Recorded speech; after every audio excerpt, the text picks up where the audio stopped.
Welcome to the ePNJPOS version 4 upgrade video. eProcessing will no longer be supporting ePNJPOS 2 and 3 starting November 1st, 2019.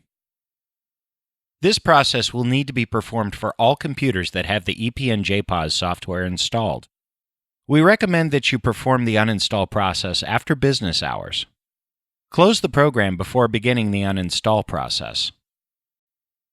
Log into your account at www.eprocessingnetwork.com. To install the new version, click Software and Apps.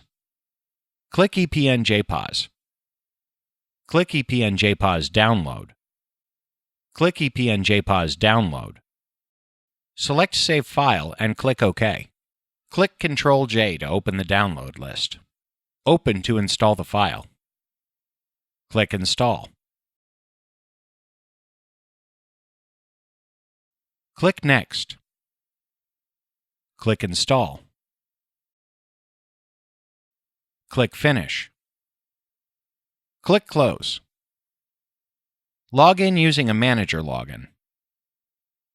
You can change users or begin working. Thank you for watching.